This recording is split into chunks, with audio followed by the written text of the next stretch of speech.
Welcome to the USIA podcast. It is a great privilege to be joined by Professor Richard Nisbett, the Theodore M. Newcomb Distinguished Professor of Social Psychology and co-director of the Culture and Cognition Program at the University of Michigan at Ann Arbor. Dr. Nisbett studies how people reason and make inferences in the world. He received his PhD from Columbia University, where his advisor was Stanley Schachter. The popular writer Malcolm Gladwell has described him as the most influential thinker in my life. Dr. Nisbett, thank you very much for being here. Thanks for having me. So just to ground yourself, as someone who has spent, as someone who's spent a lot of time studying human cognition, what is intelligence? How might we define it? Well, I bothered to look up my favorite definition. It's by Linda Gottfredson, who's a psychologist, I believe, at Delaware. She says, intelligence involves the ability to reason, plan, solve problems, think abstractly, comprehend complex ideas, learn quickly, and learn from experience. I certainly could not do that well, let alone better. So many of us have taken IQ tests or other standardized tests that might correlate highly with IQ. To what extent is IQ useful as a measure of intelligence? And what aspects of intelligence does IQ fail to capture? Right. Well, certainly it's useful. It's useful in placing children in the proper slots. If a child has difficulties in learning or in thinking, it's a very good idea to give them an IQ test, because if IQ is low, you go a very different route from if it's high. And that's, I think, the main use of it today. Now, in the US, college entrance exam, the SAT, and so on, those scores correlate very highly with IQ scores. So the SAT, Scholastic Achievement Test, is very much like an IQ test in many ways, except that IQ tests were designed so as to measure native intelligence. I mean, it's going to be a dipstick into the brain. And this means if that's your model of intelligence, that means you're not going to ask questions that can only be learned in school. Or if so, you're testing knowledge from school, not intelligence, not problem-solving ability, really. So I think that the problem with IQ test is precisely that it doesn't measure what's taught, anything that's taught in school. I mean, and that's a very large fraction of what we want to call intelligence. So I think the IQ tests, although they're quite useful, they predict intelligent behavior, which is what we want them to do, they're quite insufficient. There's a lot about intelligence that's not captured on IQ tests, which is the result of their, to me, at this point, eccentric definition of intelligence. And the kind of thing that I've been working on in recent years has to do with knowledge of thinking skills that are taught in school, although not nearly to the extent that they should be. For example, statistical reasoning, probabilistic reasoning, microeconomic principles of choice, and so on. These are a lot of what makes you smart in the modern world. They're completely irrelevant to the 19th century Papua New Guinea resident, but they're crucial for living in the world that we live in today. They're crucial for dealing with information, and information of a kind which were not really available even in the late 19th century in the West. So this is what's missing from IQ tests in part.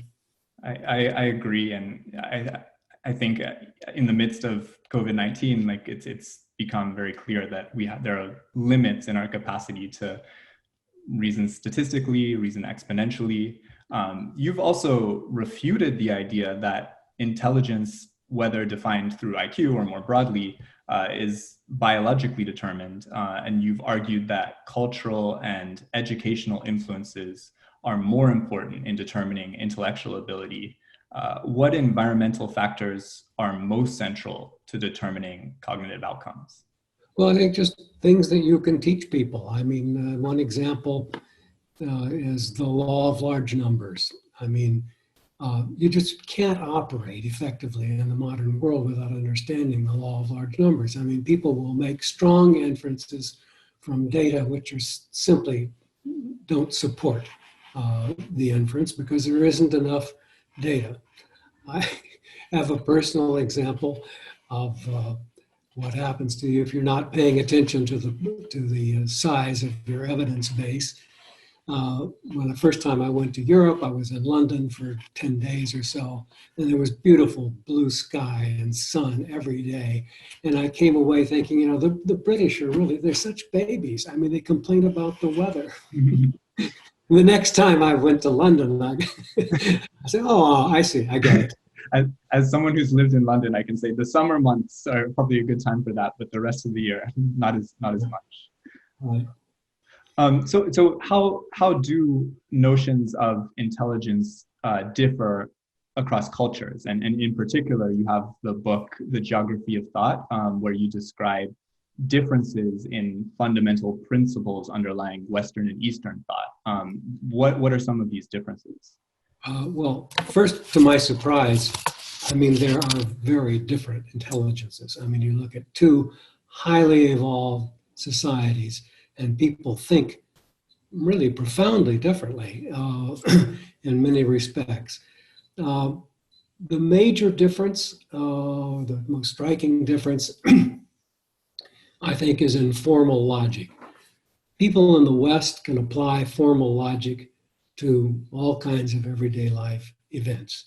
And East Asians increasingly do that themselves, but it's not part of the culture. I mean, it's, in fact, in Japan, until quite recently, people who insisted on reasoning in a formal, logical fashion were considered immature.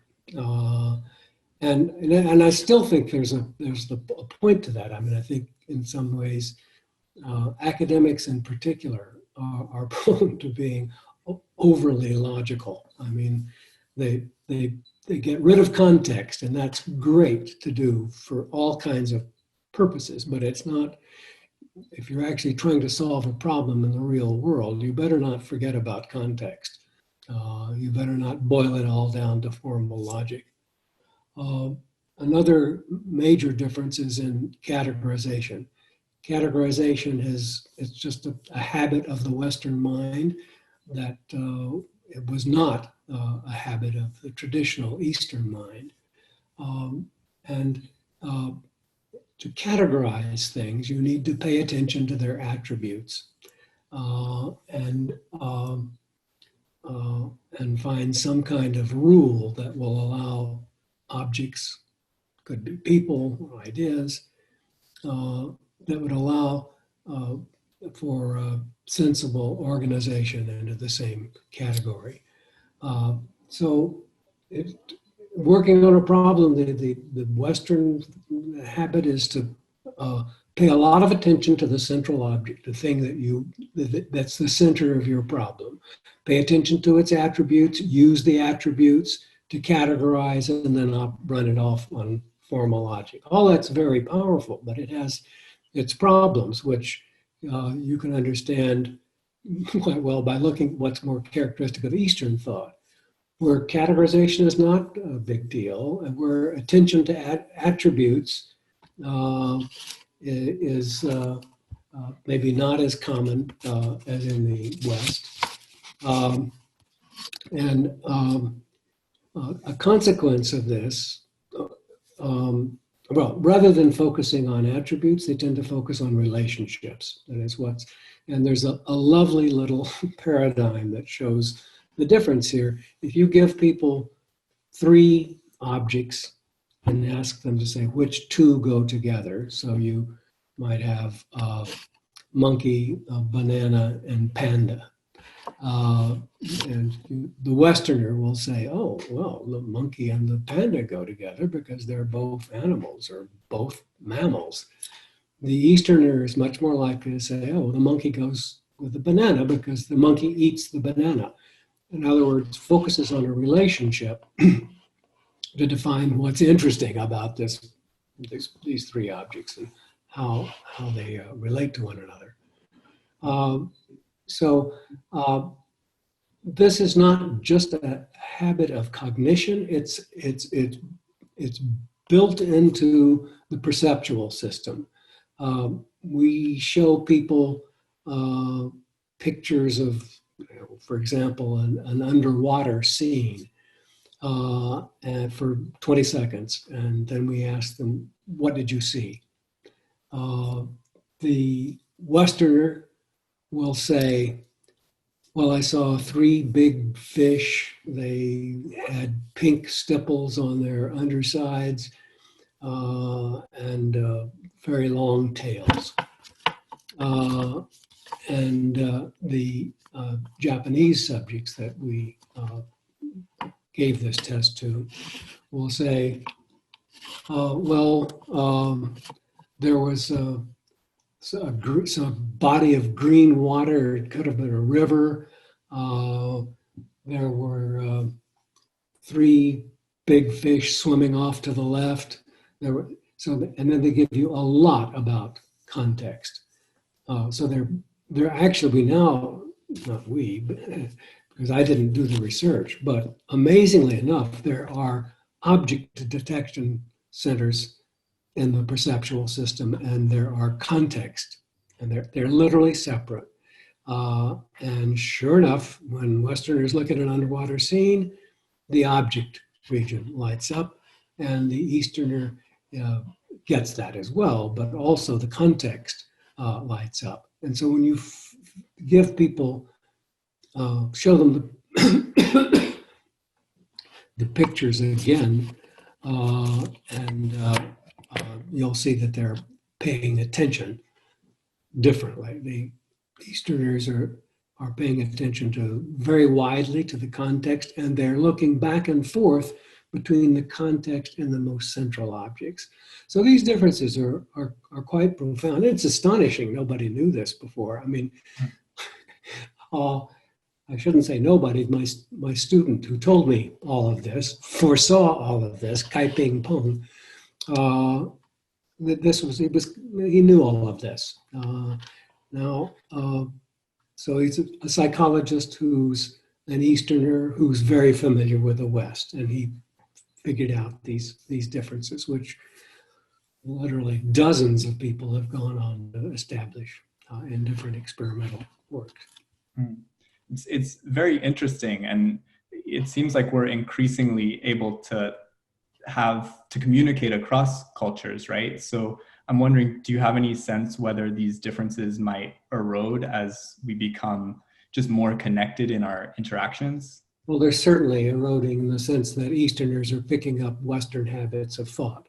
They have to in order to be effective certainly in contexts which involve Westerners. And that's all to their advantage, learning these. It's really good to be able to figure out how to categorize things and to apply formal logic to them. But there are great virtues to Eastern relational thought.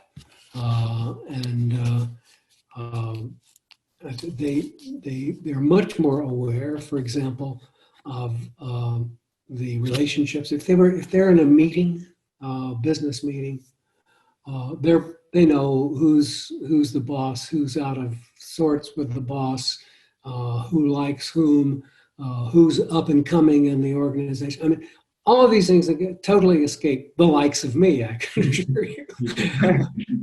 So, and it's, so Eastern habits of thought are tremendously useful, but hard to teach because they're not, I mean, Western habits they're sort of top of the head. They're purely cognitive. Eastern cognitive habits rest on social, emotional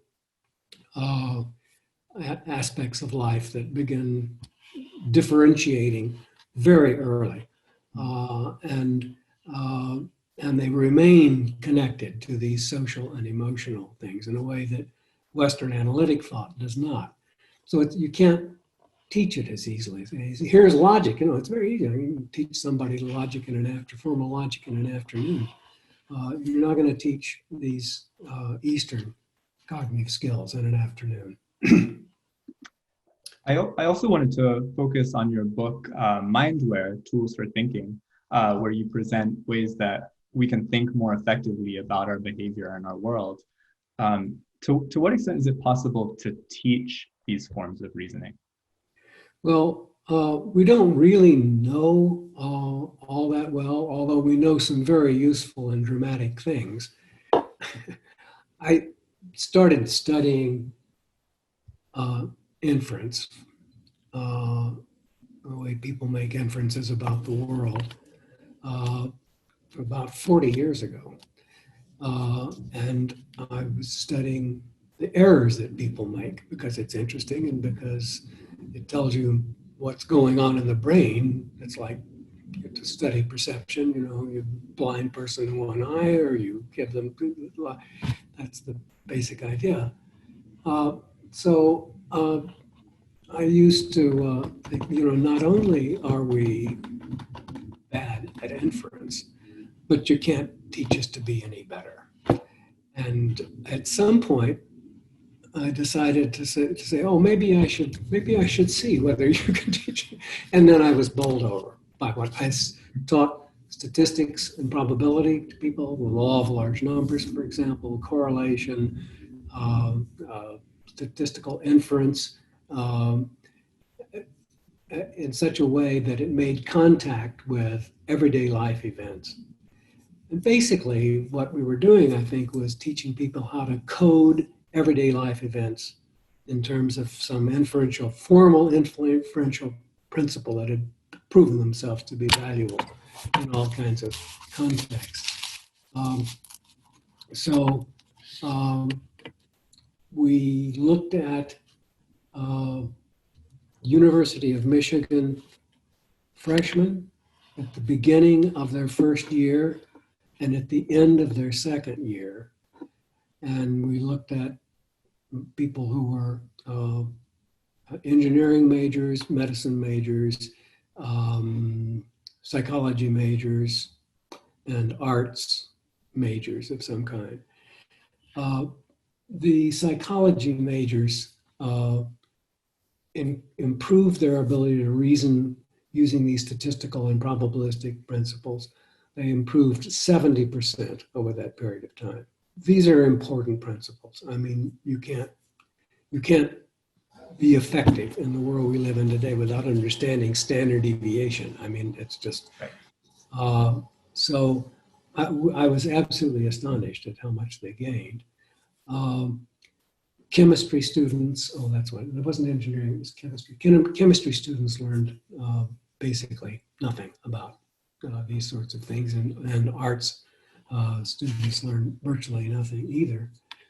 And then we look at these same problems for graduate students in chemistry, English literature, psychology.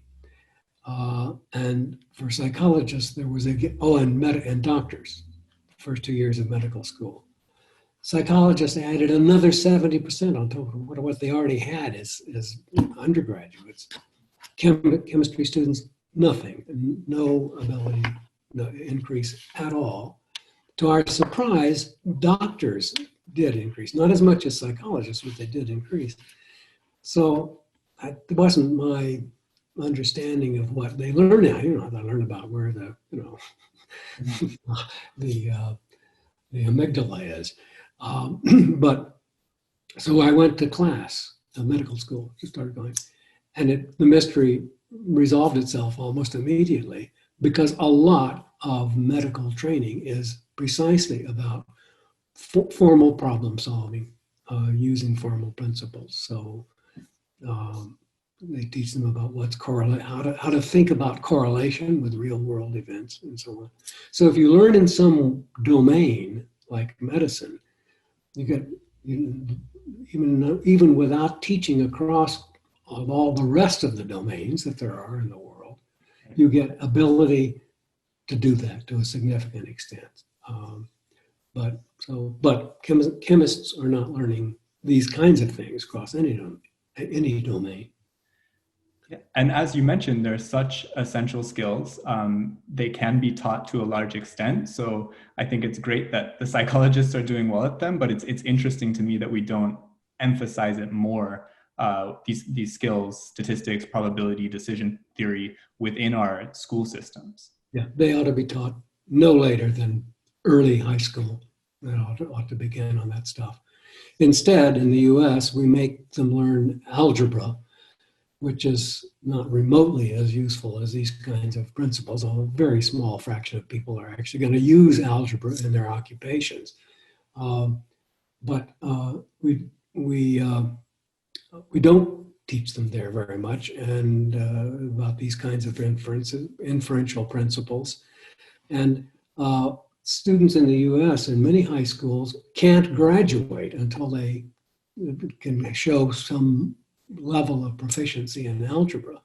And that's the main reason that kids drop out of high school in the US, or one of the main reasons, is because they can't hack it. They can't do algebra, so to hell with it, I'll just go do some, ordinary, uninteresting job, which is sad when people are capable of doing more than that.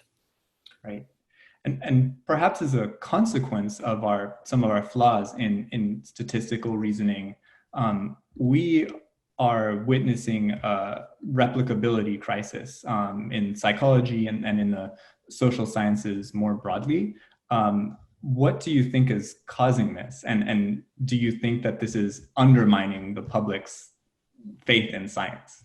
I have no doubt that it's undermining public understanding.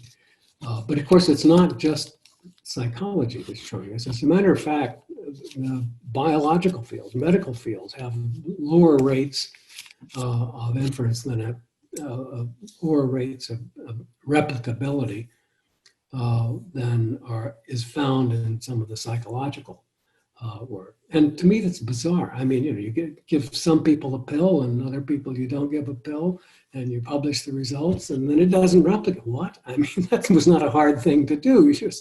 I don't understand it. I have no comprehension of that. I do have a lot of comprehension about the work on psychology, and it's, in my view, a lot of it is incompetent.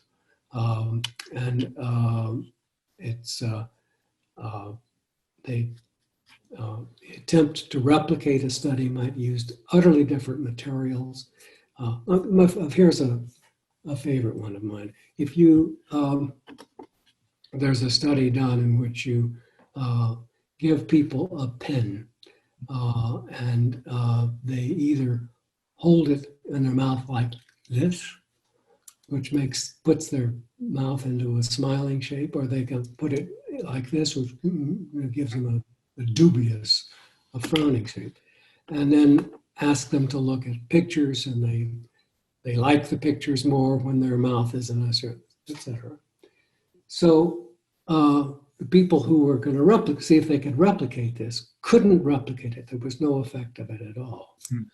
So, and then several other people, again, attempted to replicate it. Well, the replicators decided to videotape people while they were doing this. Now, for whatever reason, that destroys the effect. I mean, I can come up with reasons, but I don't have to. I mean, it was an incompetent thing to do. I mean, most of the time in life when we're looking at objects and smiling or not, we're not also simultaneously being videotaped and have all the self-conscious. So a lot of errors like that. And it turns out in the very first study done by Nosek and many other people as well, some of the time before they replicated, they present people with the protocol. Here's what we're going to do. You know, is this the right thing to do? And then there'd be back and forth. And the guy said, well, no, I wouldn't do it that way. We didn't. Why don't you do it this way? So that was done some of the time and not done other times with other studies. And the rate of replicability was twice as high if the investigator had been consulted about the procedures to be used. Now, that's genuine incompetence. I mean, it's just, and yet, you know, it's now become what a lot of people know. I have a philosopher friend who started a field called experimental philosophy. And they do studies in which they compare people with different levels of education or from different cultures. I mean, the philosophers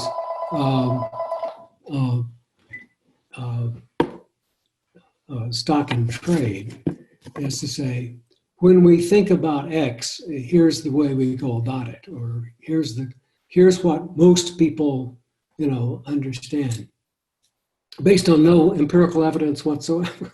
So these experimental philosophers are producing evidence based on experiments, and they're rejected by these demonstrations, these conclusions reached by these experimentalists. They're rejected. Anyway, so that's my response to the complaint that psychological research doesn't replicate. I might also say that a lot of the stuff that they looked at, you wouldn't expect to be robust, because they're these sort of unconsciously unattended stimuli which affect the way people think. In the US, some voting sites are in churches, some are in schools. If you you're looking at voting for increasing funding for schools, you get more people being in favor of that if the voting booth is in a school than if the voting booth. If you're looking at abortion, attitude toward abortion, they're more severe if people are voting in a church. I mean, now, but that's inherently an unstable kind of thing. How much attention am I paying to the fact that I'm in a church? I mean, how religious am I to begin?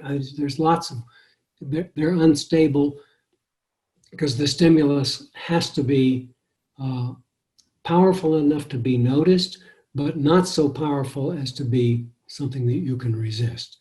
So, you know, you can fail to replicate either way, by not being obvious enough or by being too obvious. So that's a large fraction of the studies that these replicators were looking at. Inherently unstable phenomena. Mm-hmm.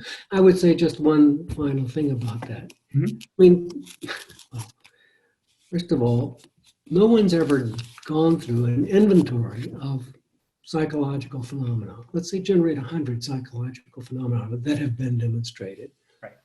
And say, how many of these failed to replicate? I mean, dissonance, for example, there are thousands of dissonance studies. And then specific ones of, you know, paying somebody to say something they don't believe, but it's either not enough to make them do it in their view, or it's plenty enough to make them say something they don't believe. And that, that study that was done, it was people were dubious. It made no sense, and many people tried to replicate. And now there are dozens, if not hundreds, of studies that show this insufficient justification effect. So suppose we just looked at all of the 100 studies that made a big splash on them. People thought, well, wow, that's interesting and it's important. What fraction of those turned out not to replicate? Now, I don't know what the fraction would turn out to be. I'm pretty darn sure it's quite low because I've written a text on social psychology. And there are 2 or 3 or 4 phenomena that got a lot of attention that appear not to replicate. So that's the replicability issue, right? That's the answer to the replicability. It isn't, somebody, going out and trying to duplicate an experiment without having the expertise necessary to do that study. And do you think it's a consequence of misaligned incentives in academia, where it's like, I need to get published and therefore I'm going to engage in some, questionable practices, or intentionally or unintentionally sort of manipulate my design so that I get significant? Well, the replication crowd they have pointed to some things that are dubious. I mean, in fact, things I've done in the past, and I said, oh boy, that was not a good thing to do. In particular, early on in my career, I just recently went back and looked at the N's, the number of cases per condition. It was crazy. I mean, I was looking at 12 N's of 12 per cell. I mean, now I got the effect. So what that shows is, the main thing that shows is, boy, that's a strong effect if you can get just 12 per cell.